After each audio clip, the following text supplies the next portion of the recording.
but like I said, I want to know the exact moment that the child becomes like sentient, just aware of life, you know? Like saying mama, dada, okay.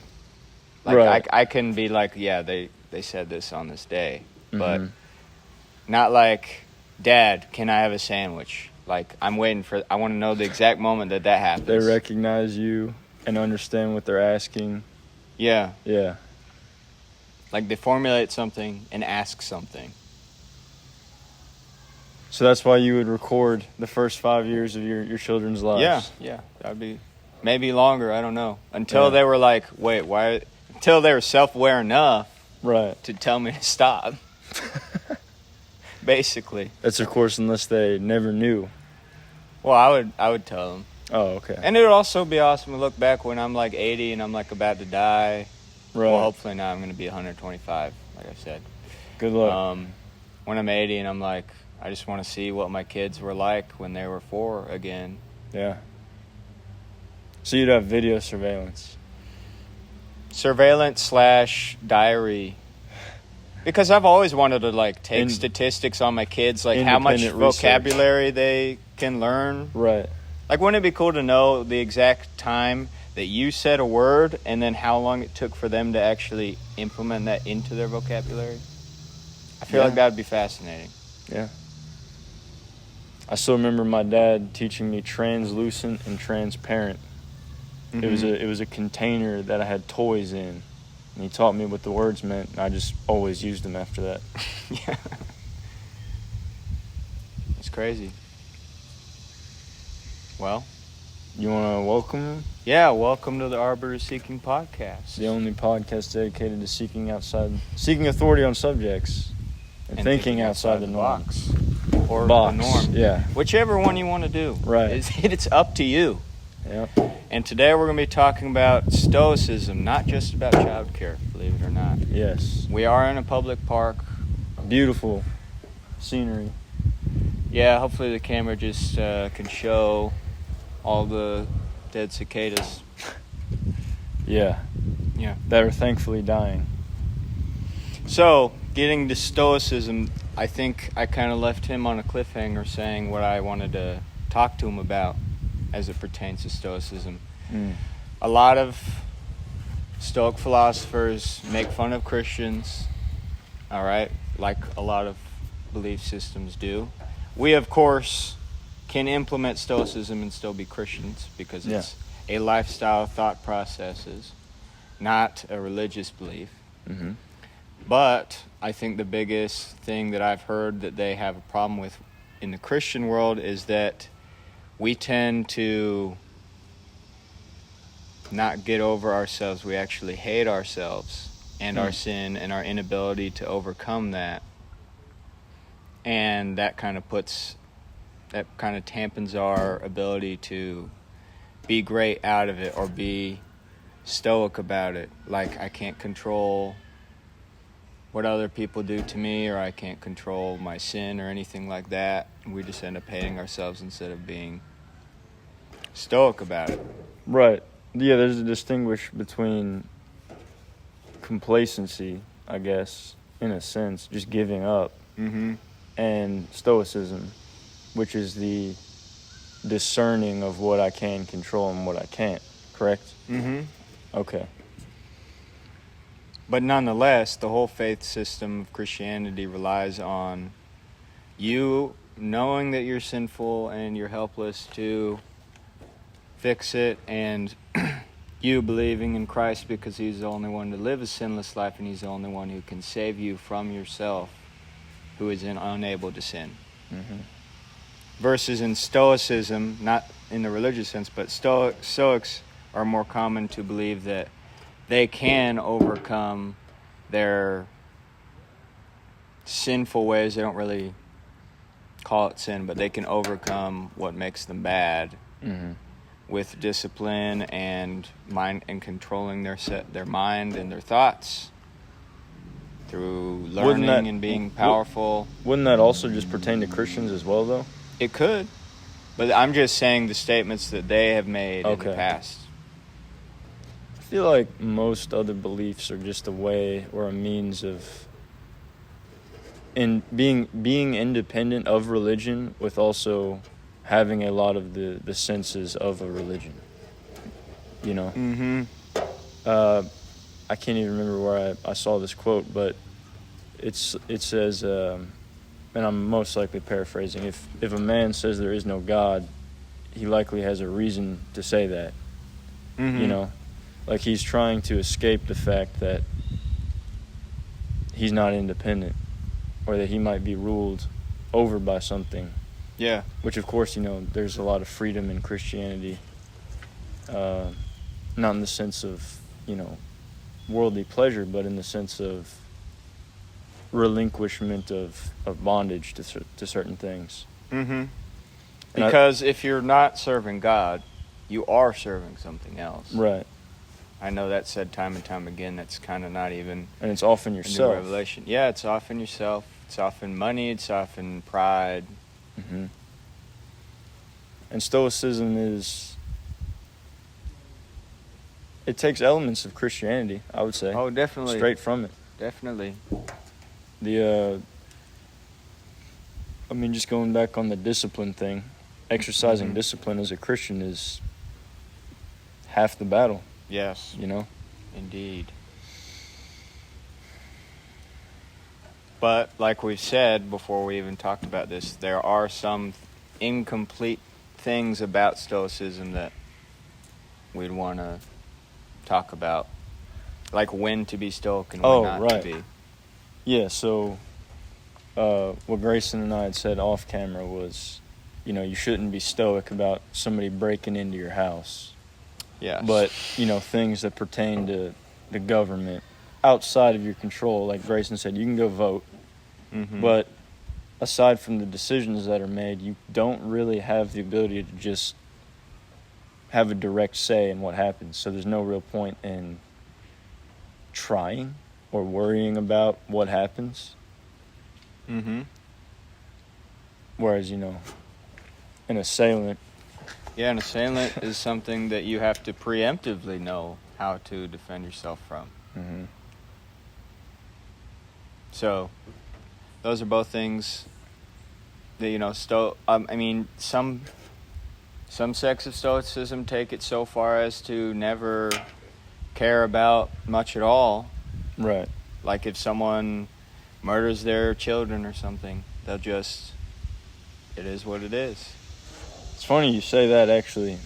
I got a buddy who knows, he's kind of plugged in with the Amish population around here. Mm-hmm. And they are like that. Really? With their children, yeah. Well, some people take different interpretations to the turn the other cheek in the Bible. Mm.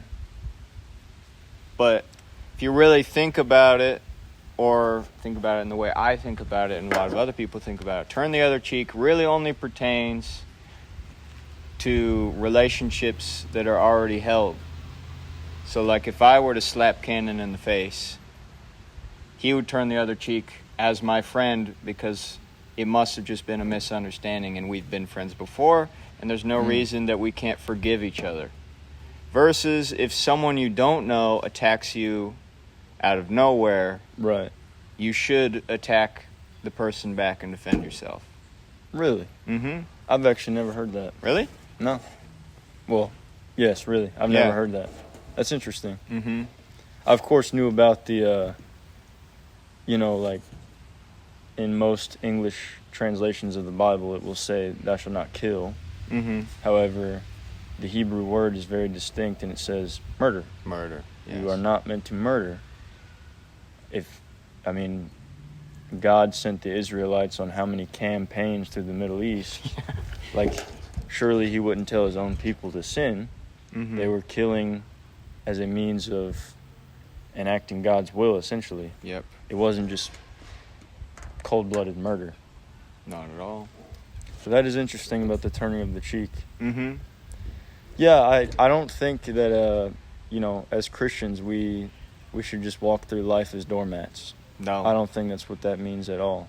And just, I think we've even talked about before, the sheathing of the sword, but knowing how to use it. Yeah, Yeah. Yes. The weak will inherit the earth. Carry a big stick, Yeah. but speak softly. Mhm. Or speak softly, but carry a big stick. Yeah. There's a very big difference. And I think a lot of Christians just take the soft, weak person approach where I'm not supposed to hurt a fly. I'm a Christian. I'm not supposed to hurt a fly. No. I've also Because heard it. everyone's after you in Right. life. Yeah. Life is suffering. It is. Yeah.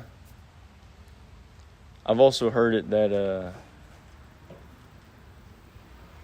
being dangerous and then withholding yourself is different than just being weak and never exercising any form of strength. Mm-hmm.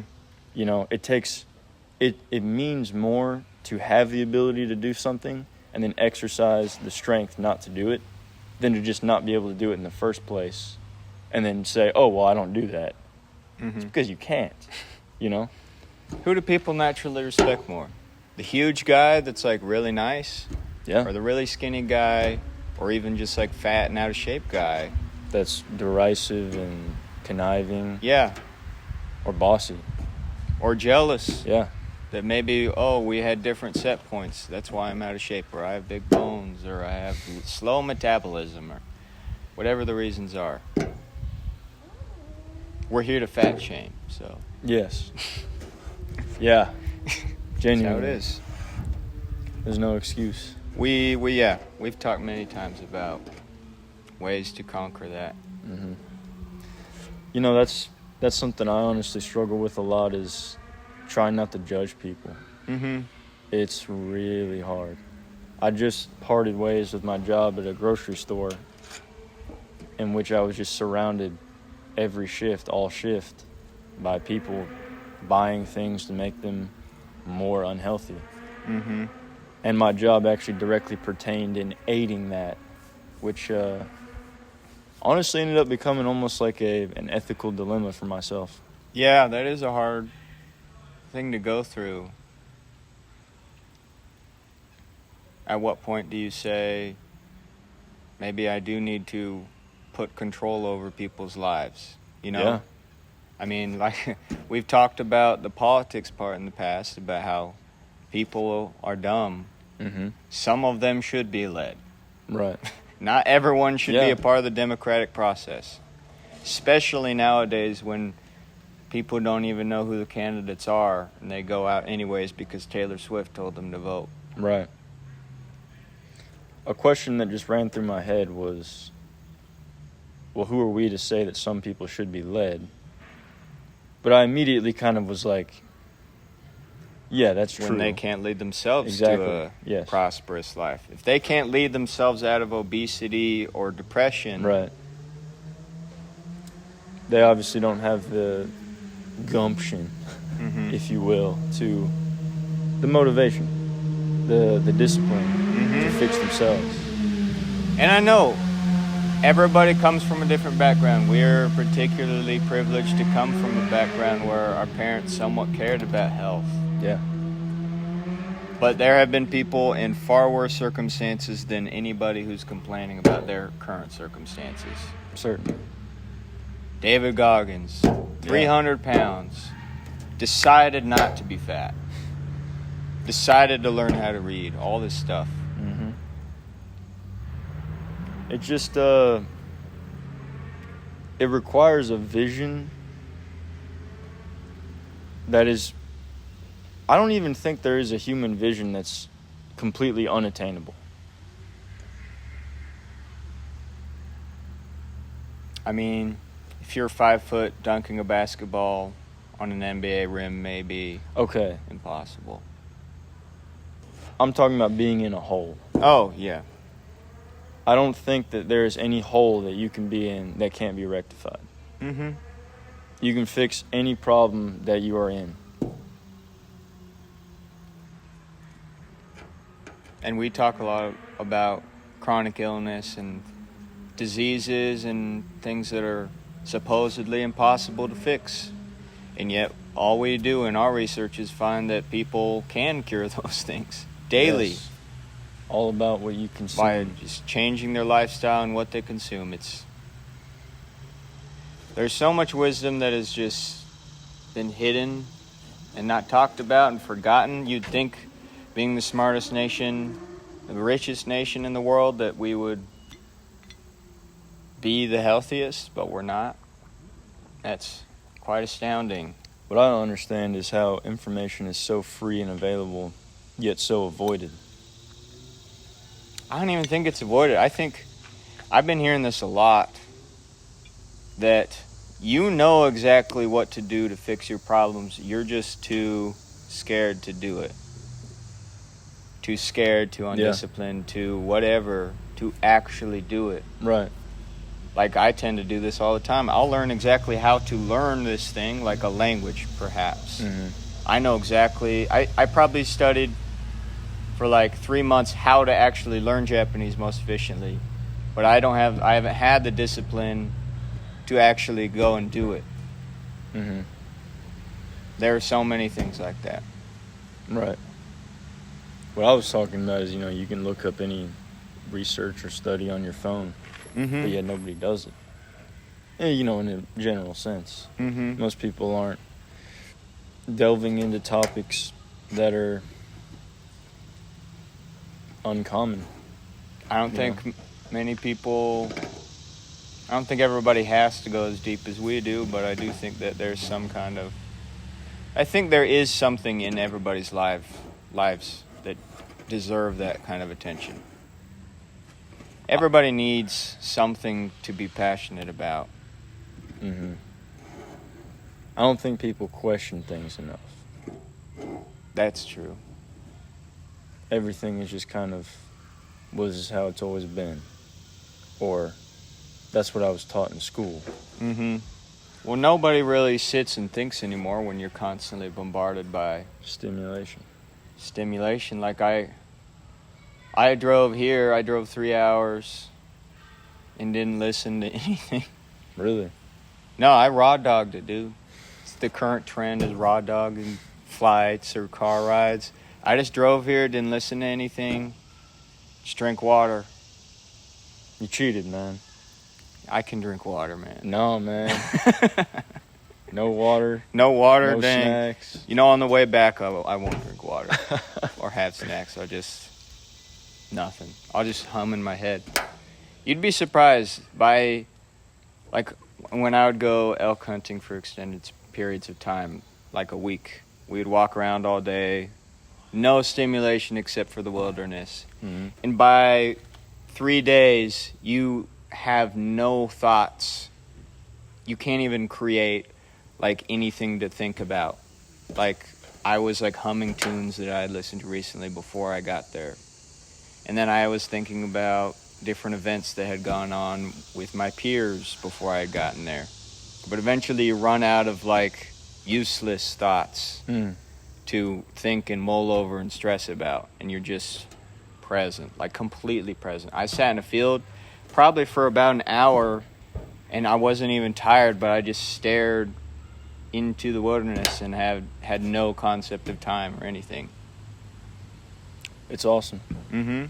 I've spoken to you a little bit about, I hate the buzzword dopamine detox, but I suppose that is what I'm doing. Mm-hmm. I'm lowering the amount of dopaminergic stimulation that I get throughout the day.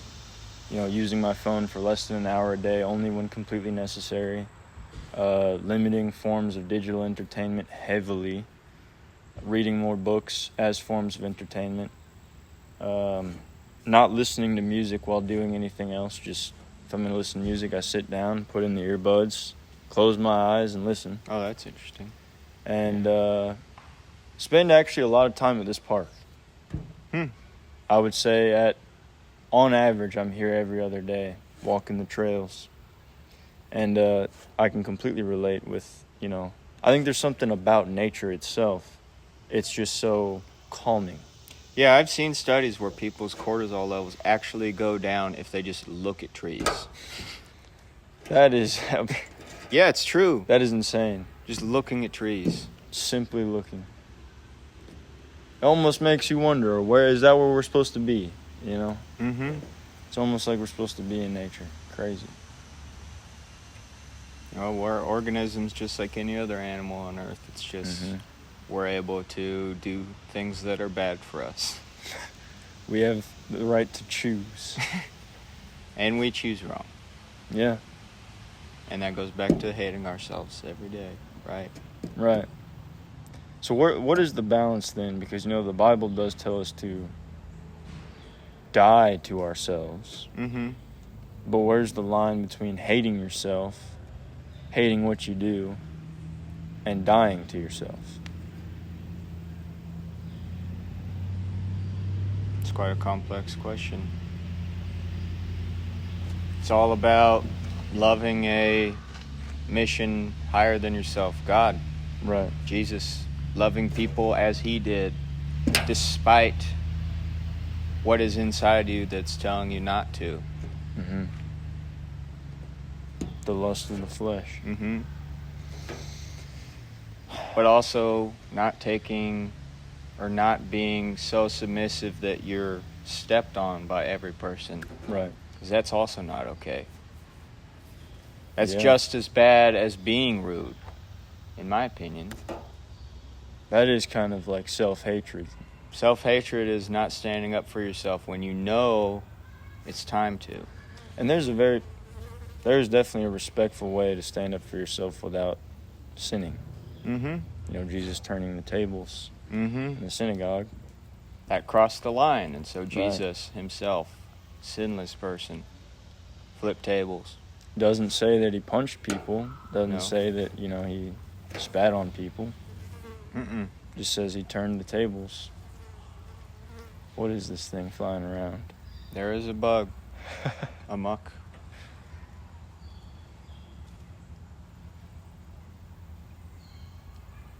I think we should do more podcasts outside.